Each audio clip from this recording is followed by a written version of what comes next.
Hola Pilar, qué buen día hace hoy. Qué bien nos ha sentado el cafelito en la terraza, ¿verdad?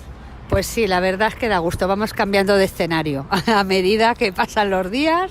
De momento y nos toca aquí, al aire libre, tomando el café de siempre, que nos gusta a nosotros, para hablar de lo que interesa a los padres, a las familias en realidad. Exacto. Esta semana hemos recibido una consulta que es bastante habitual, que nos hacen muchas familias en los talleres, en los cursos que impartimos, y decía: llega la comunión de mi hijo y el regalo que quiere es un smartphone. Tiene 8 años. ¿Qué nos recomendáis? Bueno, antes de decir que le recomendamos, quiero aclarar que no es que haya habido una consulta, no, es que la consulta más frecuente esta semana ha sido esta, o sea, no uno, familias, tíos, sobrinos, nos han preguntado por esta misma consulta, que quieren regalar un móvil a su hijo o a un familiar que va a hacer la comunión. ¿Qué opinamos? Entonces me ha parecido bastante curioso, porque en nuestro libro es una de las preguntas también más frecuente que encontramos, y que la incluimos en el apartado, en el anexo que tenemos de padres, consultas frecuentes de las familias. Y efectivamente yo creo que vamos a hablar un poquito de este tema, ya que es el tema que a todos ustedes os interesan. Entonces, pues por ahí, o a todos vosotros, quien quiera que les llamemos de tú. Entonces, pues vamos a empezar un poquito a introducir el tema, Juan Carlos. Sí, nosotros normalmente indicamos que lo que dice la ley, que un menor de 14 años no debe tener un smartphone, y que en ocasiones ese marco, esa edad, suele rebajarse hasta los 12, que es cuando se generaliza el uso extendido, la compra por parte de los padres de smartphone. Pero es verdad que no se puede generalizar, que cada familia es un mundo, y cuando se trata de la primera comunión, que es una edad bastante menor que esta que dice la ley, que son los 8, los 9, los 10 años en ocasiones, pues tenemos que afrontar este tema, porque es algo que llega a casa, y además los hijos dicen que no quieren otro regalo que no sea el smartphone. Y además hacen esa presión, que dicen que todos sus compañeros lo tienen y que ellos son los únicos que no tienen el smartphone. Pues sí, la verdad es que vivimos en el mundo de la tecnología, y actualmente es inevitable que incluso en familias y hermanos mayores que ya tienen móviles, los chicos los están utilizando. Entonces para ellos está normalizado completamente. Entonces, que te pidan un smartphone, pues ya sabemos, y que siempre hemos dicho, yo creo que en nuestro primer audio de YouTube dijimos que es como ellos se socializan, ¿eh? Hoy en día se socializan con la tecnología, con el móvil, con las redes sociales. Aunque no deberían a esta edad. Oficialmente nosotros como profesionales tenemos que ceñirnos a esta recomendación, pero bueno, ustedes, los padres de los menores, son los que tienen realmente la última palabra. Entonces, como efectivamente ha dicho Juan Carlos, cada caso es un mundo, cada familia es un mundo, y ustedes tendrán que aplicar esto a sus familias, a sus menores. Vamos a regalarles un smartphone con 8 años. Pues bueno, yo creo que aquí tenemos la primera pregunta que se tienen que hacer ustedes: es el objetivo de ese móvil que están pidiendo. ¿Lo quieren para tenerles localizados o para algo más? Si es para tenerles solamente localizados, pues desde luego no hace falta que sea un móvil, un smartphone que tenga conexión a internet. No sería necesario. Que realmente ustedes posteriormente deciden que quieren con internet, entonces ustedes son los responsables de esta decisión, y en sus manos lo dejamos, pero vamos a comentar un poquito más este tema, porque luego, cada niño lleva su propio ritmo de aprendizaje, lo que es en torno con respecto a sus experiencias y a cómo ellos ven el mundo, interpretan el mundo. Entonces, no todos los niños en la misma etapa del desarrollo, es decir, siempre hay diferencias individuales, por supuesto. Entonces, esto nadie mejor que los padres son los que tienen que ver, en los factores que como he comentado antes, están incidiendo. Por ejemplo, pues que tengan hermanos mayores, que ya lo estén manejando, otros que sean hijos únicos, que igual pues no tienen hermanos que manejen esta tecnología, en realidad son los propios padres. Ahí pues las cosas también ya son diferentes y ya cambian. Entonces, ¿qué es lo que vamos a hacer en este sentido, Juan Carlos? Lo primero que debemos es, como padres, valorar si nuestro hijo está preparado para tener un smartphone o un teléfono.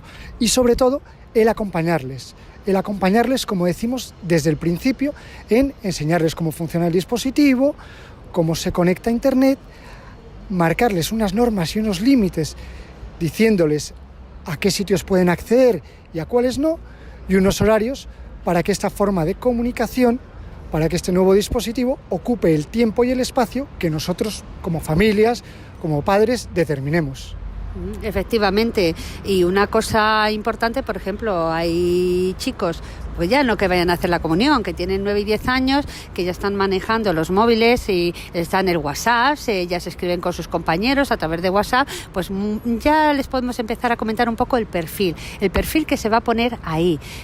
Tiene en recordarles que el perfil, una fotografía del menor, no es lo que más recomendamos. O sea, nosotros totalmente mejor poner un paisaje o alguna cosa que tenga que ver con que le importe al niño, que le guste, pero que no tenga que ver con una foto del propio menor, ni tampoco de sus amiguitos, ni de sus compañeros, o ni tampoco mucho menos de familiares. Es decir, para poner fotografías o imágenes del propio niño, de otros menores o de otras personas, hay una ley de protección de datos, entonces el niño ya tiene que saber esto, que no se puede publicar o subir fotos de uno mismo, siendo el menor, o de otros compañeros. Entonces es importante que ellos aprendan eso. ¿Para qué? Para prevenir, para que ellos aprendan a manejar este tipo de situaciones que cada vez va a ser más usual en su día a día.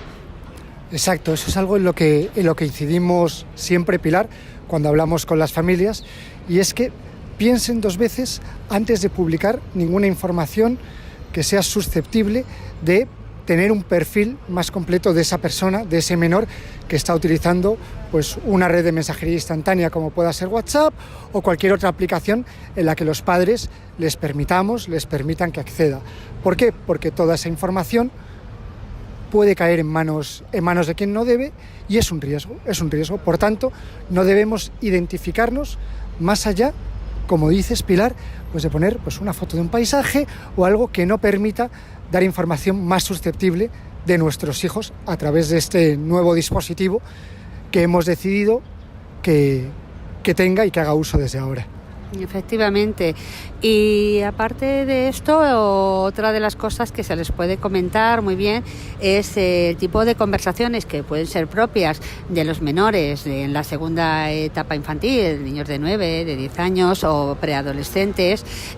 Pues de paso se les puede indicar también que el tipo de conversaciones, al margen que hablen de sus propias cosas, utilicen el vocabulario y la forma que tienen ellos de comunicarse, pero hasta un punto acosar a nadie, insultar a nadie, estas cosas sí que hay que hacerlo explícito, sí que les tienen que decir que esto no se puede hacer. Las redes sociales y toda la tecnología debemos de hacer un uso responsable, un buen uso de esto. Son buenas siempre que se haga un buen uso, como todo en la vida. Entonces, pero esto hay que hacerlo explícito, no se tiene que dar por hecho, que mejor que el ámbito del hogar y de la familia y de los padres, que aprendan desde casa, que lo mamen, como yo digo. ¿Para qué? Para que esto se interiorice y ellos procedan de forma con mayor probabilidad, podemos asegurar con mayor probabilidad, si lo están viendo en sus padres, si se lo están diciendo en casa, no solamente les llega de fuera, sino que hay algo que ya se mama de dentro, y esto es aconsejable, porque los padres somos referentes de los menores, de los hijos, y que mejor que vean como ejemplo a los padres que les están dando estas indicaciones, porque eso se acaba por asumir y se acaba en la mayoría de los casos por comprender, y lo llegan a hacer ellos mismos. Ellos cogen muy bien las consignas y saben perfectamente luego lo que tienen que hacer y lo que no. Es la única forma de que puedan diferenciar entre el bien y el mal, lo que está bien, chicos con criterio, que sepan lo que no pueden hacer. Pero es muy importante, de verdad, porque digo que es el único camino, sí. Es que es fundamental, esto es básico, que en la casa les den estas nociones mínimas de lo que sí pueden hacer y de lo que no pueden hacer, porque aunque lo reciban en el entorno del colegio, porque vaya alguien a dar una charla o algo, esto no es suficiente. Está muy bien, pero no es suficiente. ¿Dónde reforzamos? Haciéndolo desde el ámbito familiar. En conversaciones, pues mira, cariño, lo puedes ver, pero aquí tienes, no puedes insultar a nadie. Si te han insultado, bueno, se procederá de otra manera. Eso no quiere que haya que devolver esta información, este tipo de conversación por WhatsApp o por cualquier medio tecnológico, telemático. Y muy importante también que si se reciben pues enlaces y vídeos y información que no es apta para menores, que ellos no continúen la cadena, es decir, el que te lo envíen no quiere decir que tú lo vayas a enviar. Todo este tipo de cosas son 3 cosas que hemos comentado que son muy importantes. Exacto, es acompañar desde el principio a nuestros hijos, a los menores, en hacer un buen uso de estas nuevas tecnologías, en decirles cuál es la conducta, cuál es el uso esperado que queremos que hagan de este dispositivo, de este smartphone, y alertarles de los posibles riesgos que tiene el hacer un mal uso de estas tecnologías y de los que acechan detrás de las nuevas tecnologías. No solo esta pregunta que nos han enviado al correo info@riesgos y protección en internet y redes sociales.com respondemos en el libro de Ediciones Morata, Familias enredadas, los riesgos en internet. Repetimos, en el libro Familias enredadas, los riesgos en internet de Ediciones Morata, hay un capítulo en el que hablamos de todas estas consultas, de todas estas preguntas frecuentes que nos hacen los padres acerca de las nuevas tecnologías, de los riesgos en internet, de los dispositivos, de la seguridad y de la privacidad en las redes. Así que os animamos a todos los padres a que nos escribáis a info@riesgos y protección en internet y redes sociales.com acerca de todas las dudas que tengáis, de todas las consultas, que nos las hagáis llegar a Pilar y a Juan Carlos para que os podamos dar respuesta por privado, y si hay algo que nos preguntáis, un número muy grande de padres, pues lo comentaremos en una de estas charlas que tenemos habitualmente. Efectivamente, y para ya concluir, yo creo que hacer un mini resumen sobre le compro a mi hijo de regalo en la comunión, o a mi sobrino, o a quien sea, a un vecino en la comunión un regalo, un móvil. Bueno, pues pregúntense lo que les he comentado al principio, cuál es el objetivo y la finalidad de un niño, que tenga un niño con 8 años, si ustedes deciden comprarlo, ¿para qué? Si es un móvil o un smartphone, y luego, por supuesto, ese acompañamiento y esos horarios en los que él pueda conectarse con sus amigos, que esté marcado y estipulado con antelación. Es decir, vale, pues de 8 a 9 te dejamos hablar con tus amigos y en fin de semana tantas horas, lo que ustedes decidan. Pero esto es importante, que tiene que estar supervisado, muy importante, supervisado por los padres. Un placer tener estas charlas y sobre todo el poder ser de ayuda a tantas familias que nos preguntan, Pilar. Pues efectivamente, si les sirve, pues ya es suficiente. Con que les sirva a una familia, pues ya está cumplido el objetivo. Hasta el próximo día, Pilar. Hasta luego.